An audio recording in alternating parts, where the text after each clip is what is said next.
بسم الله الرحمن الرحيم والصلاة والسلام على أشرف المرسلين سيدنا مولانا محمد وعلى آله وصحبه أجمعين. Chers étudiants, donc nous sommes aujourd'hui dans la leçon numéro 11. On va terminer l'exercice qu'on a proposé dans la leçon numéro 10.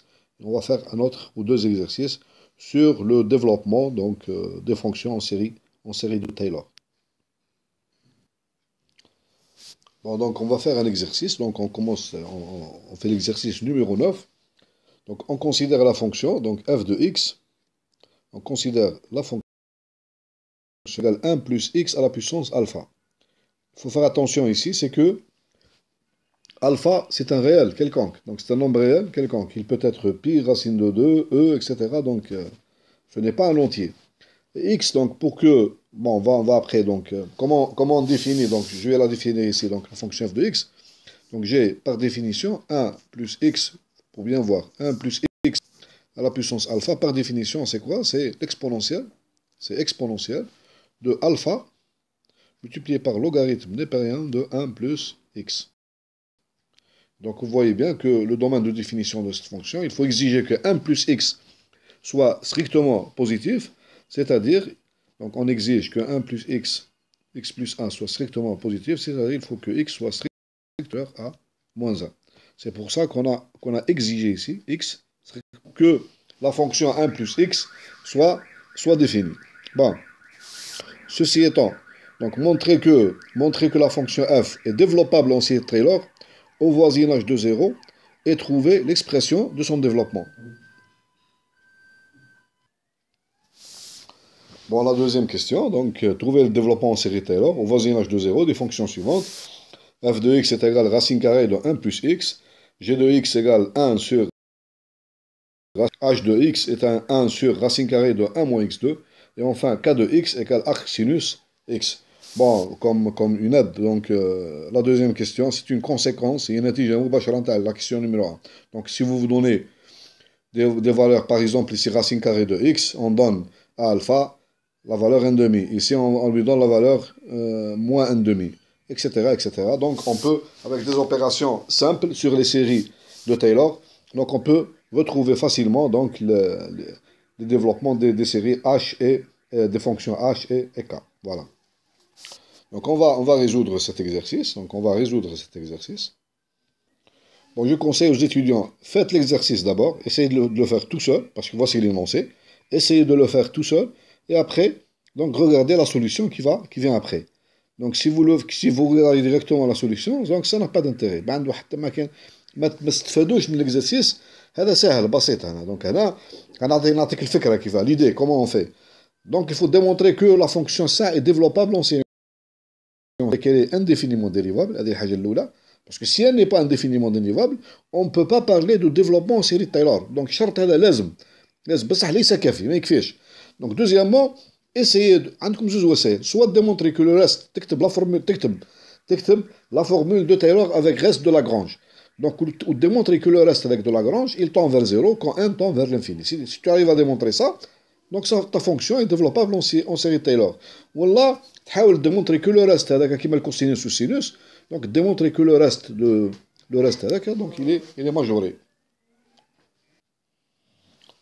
Bon, on va résoudre l'exercice donc numéro 1. Donc on va commencer par la partie 1. Donc on a la fonction f de x.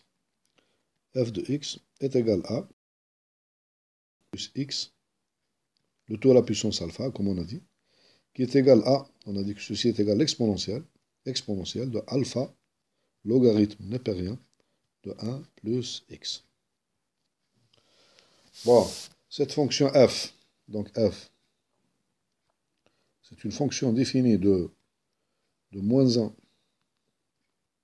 domaine de définition, donc plus l'infini, dans 1. C'est une fonction indéfiniment dérivable, donc elle est indéfiniment dérivable, et sa dérivée, donc on peut, comment on peut calculer la dérivée, par exemple, en calculant f' de x, f' de x, est égal à quoi? Est égal à, donc, c'est une fonction composée. Donc on doit d'abord calculer la dérivée de alpha fois log de 1 plus x, donc on va trouver est égal à alpha fois Donc c'est la dérivée d'une fonction composée, donc est égale à la dérivée de alpha fois. Donc la dérivée de ce terme-là, c'est égal à alpha divisé par 1 plus x, multiplié par l'exponentielle de la fonction alpha log de m. Mais maintenant, c'est à quoi est égal l'exponentielle de alpha log, par définition, ceci est égal à, donc ceci est égal à alpha divisé par 1 plus x, multiplié par, bien sûr, ce terme-là, l'exponentielle de alpha log de 1 plus x, c'est exactement, c'est 1 plus x à la puissance alpha. Et vous remarquez bien que ceci est égal à alpha multiplié par 1 plus x, le tout à la puissance alpha moins 1. Donc, en vérité, on retrouve la formule générale qu'on connaisse. Donc j'ai démontré que f' de x est égal à alpha multiplié par 1 plus x, le tout à la puissance alpha moins 1. Et on répète, ceci implique que, donc, on a f' au point 0 est égal à quoi? Donc, je remplace, c'est égal à alpha. Maintenant, f seconde, la même chose. F seconde de x est égal à quoi? Est égal donc alpha multiplié par alpha moins 1 multiplié par 1 plus x, alpha moins 2. Ceci implique que f seconde au point 0 est égal à alpha multiplié par alpha moins 1. Allez, on va aller jusqu'à f3. f3 de x, donc la dérivée troisième est égale à, donc alpha multiplié par alpha moins 1 multiplié par alpha moins 2. 1 plus x, le tout à la puissance, donc ici alpha moins 3. Alpha moins 3.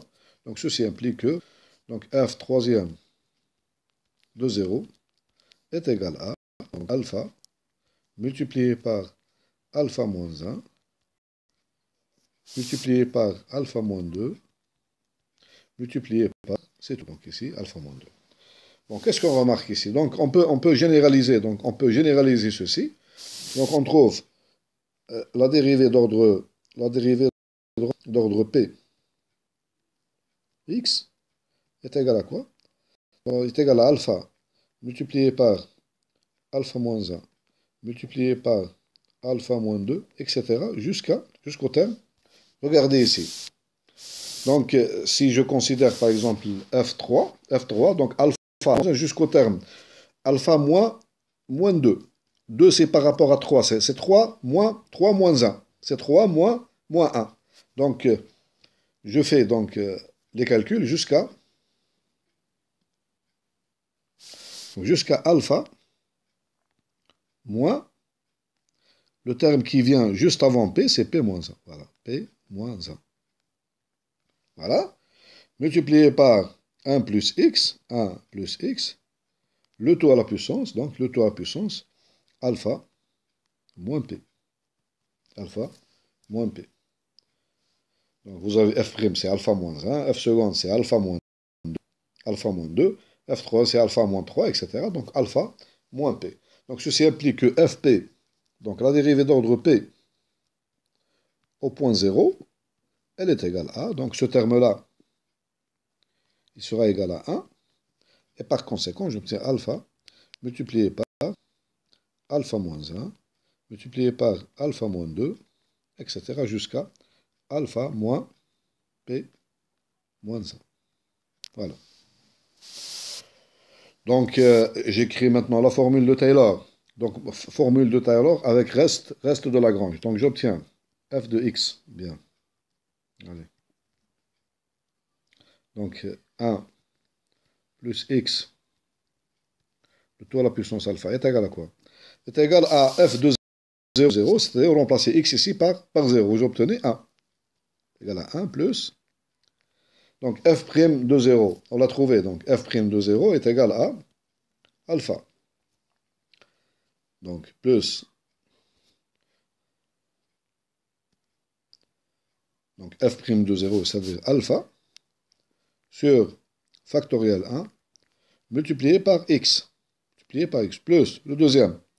f seconde de 0, c'est alpha multiplié par alpha moins 1 divisé par factoriel 2 multiplié par x au carré, puisqu'on le fait au voisinage de 0, plus f troisième, donc au point 0, c'est alpha multiplié par alpha moins 1 multiplié par alpha moins 2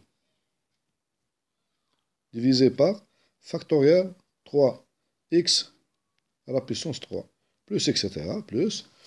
Donc j'arrive jusqu'au terme n, plus ici, plus. Donc j'obtiens, allez, jusqu'au terme, développement jusqu'à l'ordre n. Donc j'obtiens ici, donc c'est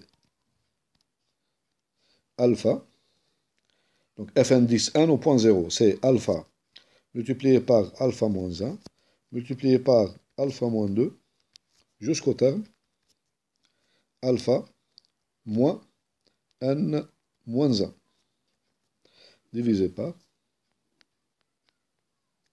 factoriel n, multiplié par x à la puissance n, plus ici le reste de Lagrange, Rn de x. On va exprimer à quoi est égal Rn de x, avec, ici, avec.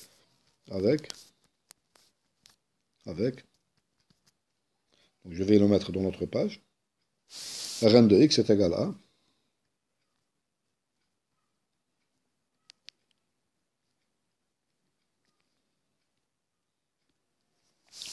avec le reste d'ici, le reste de Lagrange, donc Rn de x, son expression, elle est égale à, donc je vous renvoie à la formule de Taylor, avec reste de Lagrange, est égal à f n10, la dérivée d'ordre n plus 1, au point θ x, divisé par factoriel n plus 1, multiplié par x à la puissance n plus 1, avec θ. Θ, c'est un nombre réel compris entre 0 et 1. C'est-à-dire, si vous avez ici 0, vous avez par exemple x ici, le point de θx, il est entre le point 0 et le point x. Bon, on va calculer justement la dérivée d'ordre. Donc nous avons la fonction ici f de x. N'oublions pas que c'est égal à 1 plus x à la puissance alpha. Donc nous avons dit que la dérivée d'ordre n est égale à quoi? Bon, je vais l'écrire ici. La dérivée d'ordre n de ma fonction, pardon, allez, on y va écrire, pour avoir un peu de place, voilà. Donc j'ai ici ma fonction f de x qui est égale à 1 plus x de tout à la puissance alpha. Donc la dérivée d'ordre 1 plus 1, la dérivée d'ordre 1 plus 1, au point x, bon, je la calcule d'abord au point x, est égal à, on a dit que c'est égal à, donc alpha, multiplié par alpha moins 1, multiplié par alpha moins 2, jusqu'à, donc je vais comme ça, jusqu'à alpha, moins le terme là qui est là, donc moins n plus 1. Multiplié par, donc 1 plus x, 1 plus x, le tout à la puissance, donc alpha, moins aussi, donc le terme ici. Bon, pardon, ici, c'est pas moins n plus 1, c'est moins n plus 1 moins 1, c'est-à-dire c'est moins n. Ça, là, c'est moins n. Moins n, voilà. Et là, c'est alpha moins n plus 1. Moins n plus 1. Ça, c'est l'expression de la fonction, la dérivée d'ordre n plus 1 au point x. Si je l'applique maintenant, si je l'applique au point n plus 1, au point θx, qu'est-ce que j'obtiens? θx, j'obtiens, donc est égal à alpha, multiplié par alpha moins 1, multiplié par jusqu'à alpha moins n, parce qu'en vérité, j'écris c'est alpha moins n plus 1 moins 1. Et ceci, c'est alpha moins n. Voilà pourquoi j'obtiens moins n. Multiplié par donc 1 plus, donc ici c'est 1. Si je l'applique donc au point θx, donc j'obtiens 1 plus θx, le tout à la puissance, donc ici, alpha moins n moins 1. Voilà l'expression donc de f indice n plus 1, donc la dérivée d'ordre n plus 1 au point θ x. Ceci implique que la dérivée, donc Rn de x, elle est égale à, donc elle est égale à, donc alpha facteur de alpha moins 1 jusqu'au terme alpha moins 1, divisé par, multiplié par, bien sûr, 1 plus θx, le tout à la puissance alpha moins n moins 1, le tout divisé par factoriel n plus 1, multiplié bien sûr par x à la puissance n plus 1. Voilà l'expression de Rn de x. Bon, je pense que ce n'est pas intéressant, très intéressant de démontrer que Rn de x tend vers 0 lorsque n tend pour tout x appartenant à l'intervalle moins 1 plus l'infini. Donc je vais vous laisser donc, comme exercice, donc exo, démontrer que donc je vous ai donné à titre comme l'expression, démontrer que Rn de x tend vers 0 quand n tend vers l'infini. Vous avez ici, vous avez l'expression de Rn de x. Donc essayez de démontrer que Rn de x, pour tout x appartenant à moins 1 plus l'infini, tend vers 0 pour x fixé en 1, x fixé ou 1 tend vers l'infini. Donc essayez de démontrer que cette expression, elle tend vers 0 quand 1 tend vers l'infini. Voilà. Puisqu'on a donc ceci, donc alors, notre fonction, puisque le reste de Lagrange, donc tend vers 0 quand 1 tend vers l'infini, pour tout x appartenant à moins 1 plus l'infini, donc on peut écrire la formule de Taylor. Donc on a 1 plus x, le tout à la puissance alpha, est égal là, donc l'expression, donc le développement de la fonction 1 plus x, f de 0, c'est-à-dire c'est égal à 1, plus f' de 0, c'est-à-dire alpha, divisé par factoriel x, plus alpha multiplié par alpha moins 1 sur factoriel 2, multiplié par x au carré, plus etc. Bon, le terme général, comment on l'écrit? Donc jusqu'à l'ordre n, on va l'écrire jusqu'à l'ordre n, alpha, multiplié par alpha moins 1, etc. jusqu'à alpha moins n moins 1, divisé par factoriel n à la puissance n, plus etc. Donc, plus etc. Bon, je passe maintenant à la deuxième question. On nous dit le développement donc, de racine carrée de 1 plus x. Il suffit donc de poser ici dans la formule de 1 plus x à la plus, ça correspond à alpha égale 1 demi. Bon, pour ne pas perdre de temps, donc racine carrée, on obtient racine carrée, on obtient 1 plus x à la puissance 1 demi. J'applique directement la formule précédente, et j'obtiens donc, le calcul me donne directement, donc est égal à 1 plus, par exemple ici alpha, donc ça me donne 1 demi de x, 1 demi de x. Maintenant, alpha moins 1, c'est moins 1 demi, multiplié par 1 demi, donc j'obtiens, donc ici, le terme qui vient avec x2. Donc je vais le calculer ici. Donc j'ai alpha multiplié par alpha moins 1. Qu'est-ce que ça me donne? Ça me donne donc 1 demi multiplié par donc 1 demi moins 1. Donc ceci est égal à A. Donc ici 1 demi multiplié par 1 demi moins 1, c'est moins 1 demi. Donc c'est égal multiplié par moins 1 demi, c'est-à-dire c'est égal à moins 1 quart. Moins 1 quart, mais je le divise, moins 1 quart divisé par factoriel 2, c'est-à-dire moins 1 quart, et je le divise par factoriel 2, c'est-à-dire divisé par 2, est égal à 1, donc moins 1. Ceci est égal à moins 1 multiplié par 2, multiplié par 4, c'est moins 8e, 2 multiplié par 4. Donc je l'écris ici, donc je vais effacer là.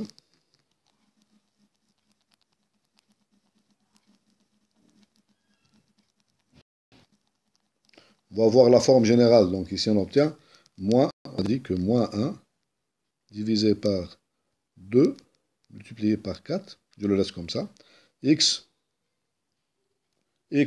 au carré. Après, la même chose, j'obtiens ici, donc moins, ici plus, pardon, c'est plus.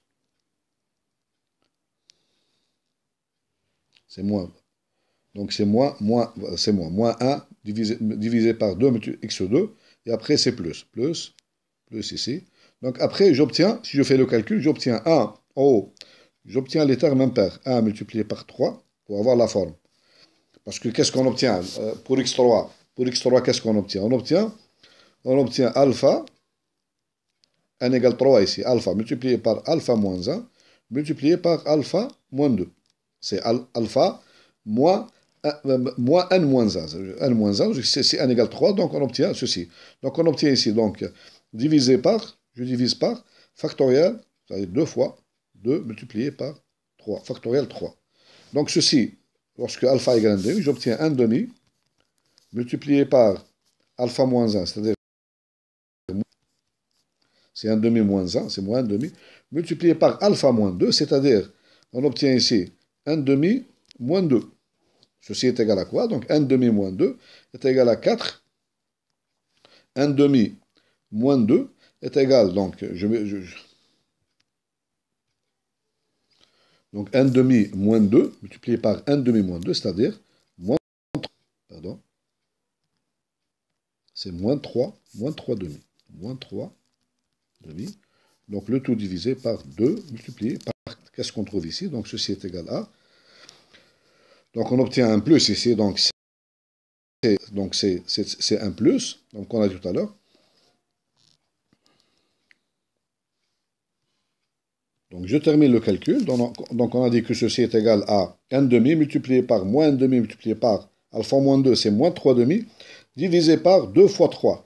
Donc je vais écrire comme ça, ceci est égal à, donc ceci est égal à 1 multiplié par 3, divisé par, donc ici 2 fois 2, c'est 4, donc 2 multiplié par 2, multiplié par le premier 2, multiplié par le deuxième, c'est 4, et le troisième, c'est 6, multiplié par, c'est écrit comme ça volontairement, multiplié par un x à la puissance 3. Voilà, donc c'est 1 multiplié par 3, divisé par 2, multiplié par 4, multiplié par 6, x à la puissance 3. C'est ça la forme générale. C'est ça la forme générale. Il faut avoir la forme générale. Bon, celui qui vient ensuite, celui qui vient, il est négatif. Donc on a moins après moins. Donc il est négatif, moins. Bon, vous devinez la forme générale, c'est moins 1 multiplié par 3 par 5. Donc les nombres impairs en haut, 1 multiplié par 3 par 5. Et divisé par les termes qui viennent en bas sont les termes pairs.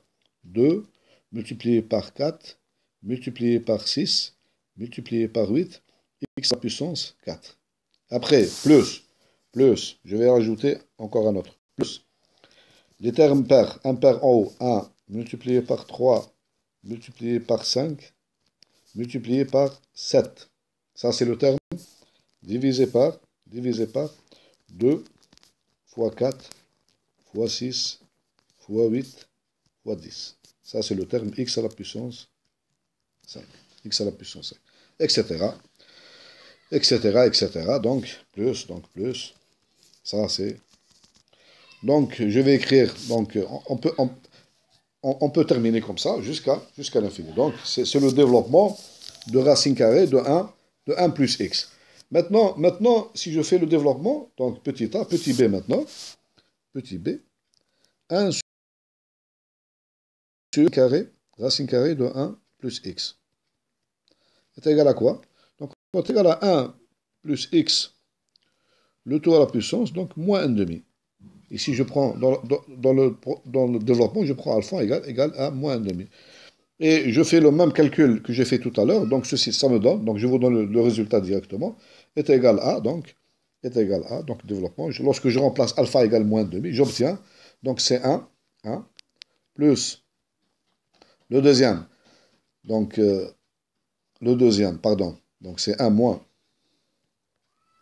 1 moins 1 moins 1 demi de x. Regardez, si je remplace ici alpha par un moins 1 demi dans l'expression, j'obtiens 1 moins 1 demi de x. 1 moins 1 demi de x.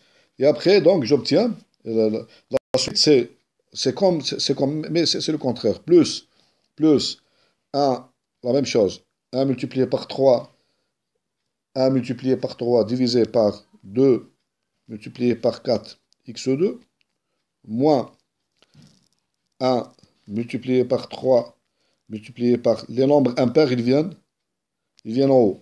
Les nombres impairs, ils viennent en bas. 2 multiplié par 4 multiplié par 6, x à la puissance 3. C'est le contraire de l'autre cas. L'autre cas, j'avais 1 plus, moins, plus. Mais là, c'est le contraire. Donc, j'obtiens ici plus, voilà. 1 multiplié par 3, multiplié par 5, multiplié par 7, divisé par, donc ici 2, multiplié par 4, multiplié par 6, multiplié par 8, x à la puissance 4, etc. etc. Voilà. Ça, c'est le développement de 1 sur racine carrée de 1 plus x. Bon, maintenant, c'est donc le développement de, c'est le développement de 1 sur racine carrée de 1 moins x2. Donc on prend cette formule-là, c'est la même formule, et on remplace ici, on va remplacer donc, en remplaçant, je vais mettre grand X égale moins X au carré. Donc si petit x, si x appartient à un voisinage de 0, alors grand X aussi, grand X, il va aussi appartenir à un voisinage de 0. Donc il n'y a aucun problème. Donc si on remplace dans ce développement de 1 sur racine par moins x2, qu'est-ce que je vais obtenir? Je vais obtenir donc ceci. J'obtiens 1, donc 1 sur, allez, je vais dans l'autre page. 1 sur racine carrée. Donc je remplace ici.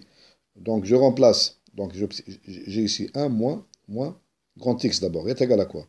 Est égal, donc c'est la même formule. J'obtiens 1. Donc j'ai ici donc moins 1 demi de, donc ça devient 1 plus 1 demi de grand X. Plus 1 demi de grand X. La deuxième, qu'est-ce qu'elle me donne? 1 multiplié par 3 plus 1 multiplié par 3 divisé par 2 multiplié par 4. Donc ici, j'ai x au carré, donc grand X, moins x au carré, ça veut dire grand X au carré. La troisième, pardon.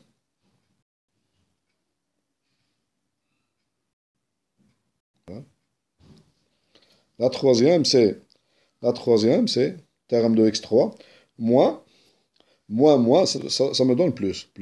Moins, ça donne plus. Donc 1 multiplié par 3, multiplié par 5, divisé par 2, multiplié par 4, multiplié par 6. Donc j'ai moins, ça me donne grand X 3. Allez, je rajoute l'autre. Et l'autre, c'est plus. Ça me donne plus. Donc l'autre, c'est 1 multiplié par 3, multiplié par 5, multiplié par... Bon, je l'écris de l'autre côté, parce qu'il n'y a pas de place. Allez. Plus ici, plus.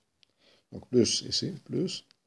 1 multiplié par 3, multiplié par 5, multiplié par 7, divisé par 2, multiplié par 4, multiplié par 6, multiplié par 8, grand X à la puissance 4. Moins, ça devient plus. Donc, en vérité, j'ai seulement des plus ici. J'ai seulement des plus. Donc, ici, j'obtiens l'autre terme. Donc, je vais au terme, donc, x à la puissance 5, plus 1, multiplié par 3, multiplié par 5, multiplié par 7, multiplié par 9. Donc, 9, divisé par, donc, 2, multiplié par 4, multiplié par 6, multiplié par 8, 10, multiplié par grand X à la puissance 5. Maintenant, je remplace grand X par, n'oublions pas que,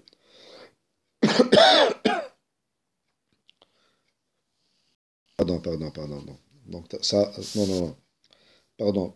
Parce que si je prends grand X, je le prends comme il est. Donc j'obtiens ici. Donc si je prends grand X comme il est, non, c'est pas vrai ici. Donc ça, c'est pas plus. Donc ça, c'est... Donc parce que racine carrée 1 sur racine carrée de 1 moins grand X. Donc on va revoir les calculs. Donc on a racine carrée de 1 sur racine carrée de 1 plus x est égal à 1. Oui, c'est vrai. Donc si je pose ici, donc si je remplace petit x par moins grand x dans la formule, je remplace ici racine carrée de 1 moins grand x. J'obtiens donc ces formules-là. Donc 1, voilà. 1 plus, je remplace ici donc petit x par moins grand x. Donc j'ai remplacé, parce que dans la formule, j'ai calculé, pardon, j'ai remplacé donc ici x par moins grand x. Donc j'obtiens cette formule-là, 1. Bon, il faut juste ici rectifier. Donc si je pose ici grand x, racine carrée de 1, donc racine carrée, regardez ici, racine carrée de 1 moins x2. Donc le changement de variable que je fais, c'est pas grand x égale moins x2, mais grand x égale plus x2. Et la formule, qu'est-ce qu'elle devient? Donc j'obtiens ceci. Donc j'obtiens 1 sur racine carrée de 1 moins x au carré est égal à, donc, 1 sur racine carrée de 1 plus grand X. 1 plus, pardon, si je pose ici grand X égale moins x2, donc j'obtiens ici racine carrée de 1 moins grand X. Racine carrée de 1 moins grand X. Voilà. Donc ici, c'est clair, donc c'est juste ce que j'ai fait même, tout à l'heure. Donc j'ai ici le développement de 1 sur racine carrée de 1 moins x, c'est correct ici. Et maintenant, je remplace, je fais le remplacement. En remplaçant grand X, j'ai grand X est égal à x au carré. J'obtiens la formule.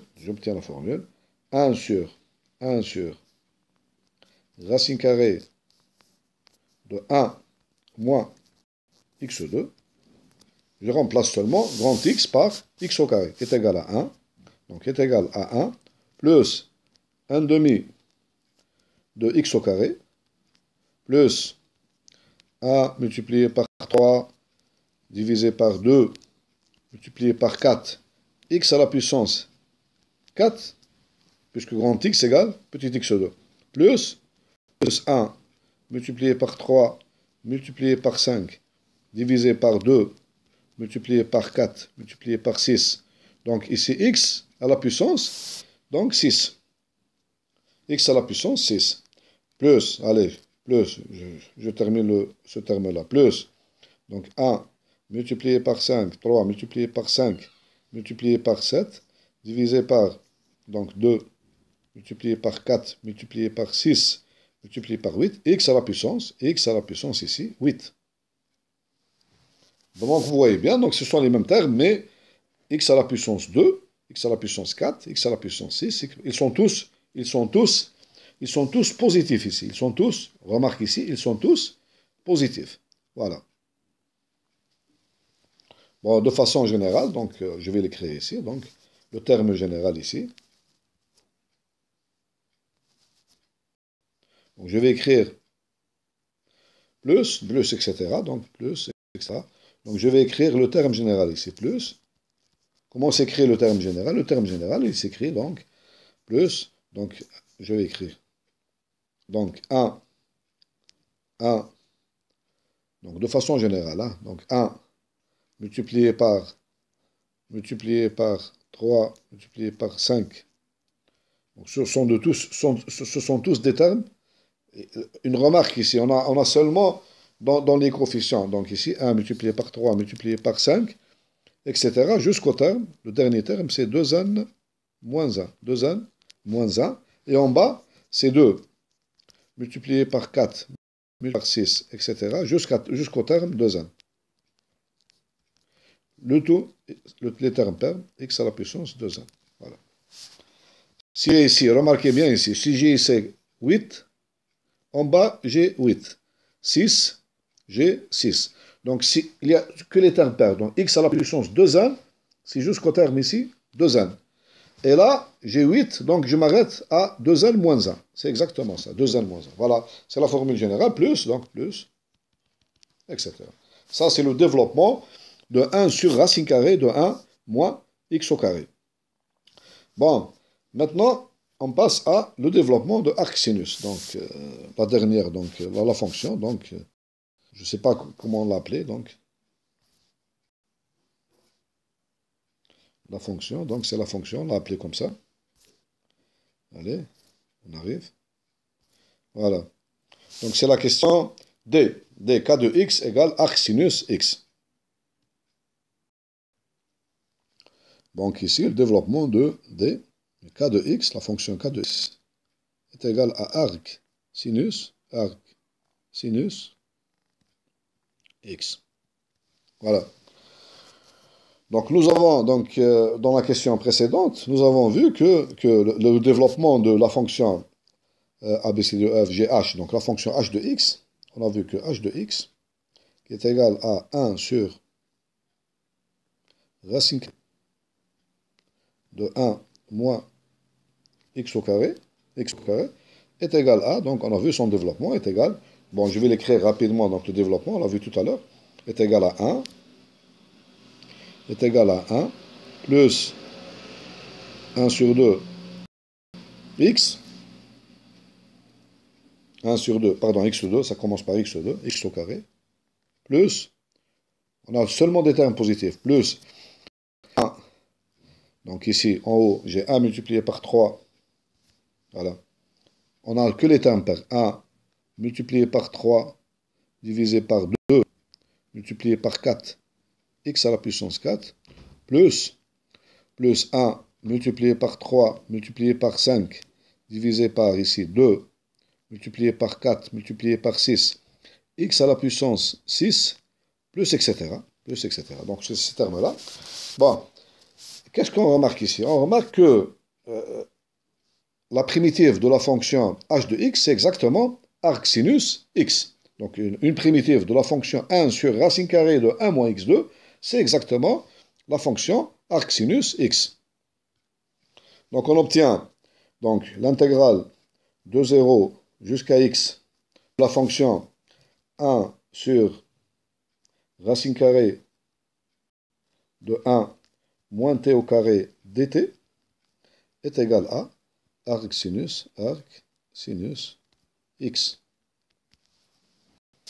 Et c'est simple, on sait donc, on connaît donc un développement de la fonction 1 sur racine carrée, donc il suffit donc d'intégrer, pour trouver le développement de arc sinus, il suffit donc d'intégrer terme à terme les éléments de la série, donc de 1 sur racine carrée de 1, donc ceci implique donc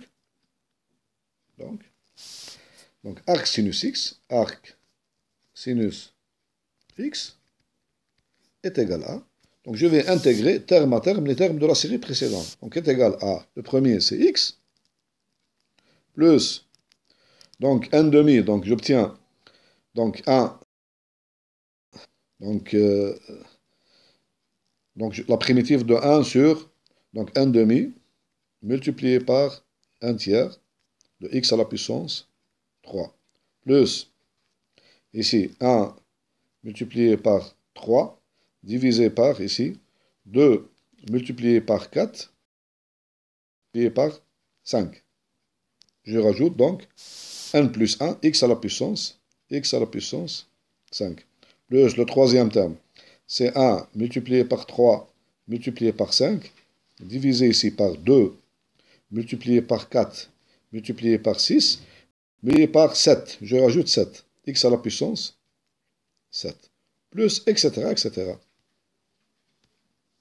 Donc, je vais l'écrire correctement, est égal, ceci est égal à A. Donc, je l'écris sur la forme suivante, x plus, donc je l'écris comme ça, 1 demi, donc 1 demi multiplié par x à la puissance 3, divisé par 3, plus 1 multiplié par 3, divisé par 2, multiplié par 4, x à la puissance 5, divisé par 5, plus, allez, l'autre terme, plus 1 multiplié par 3, multiplié par 5, divisé par 2 multiplié par 4, multiplié par 6, x à la puissance, le suivant, x à la puissance 7, divisé par 7, plus, etc., plus, bon, le terme général, je vais écrire le terme général. Le terme général, il s'écrit sous la forme suivante. Il s'écrit sous la forme suivante. Donc, j'ai des termes impairs ici. Donc, plus 1 multiplié par 3, etc., multiplié jusqu'au terme ici, 2n moins 1, 2n moins 1, divisé par les termes pairs en bas, 2 multiplié par 6, jusqu'au terme ici, 2n. Et je mets ici x à la puissance ici, 2n plus 1, 2n plus 1. Remarque ici, d'après ces formules-là, j'ai donc 2n plus 1 divisé par 2n plus 1. Plus, donc c'est une série, plus, etc. Voilà. Donc ça, c'est le développement de la fonction arc sinus x, arc sinus x.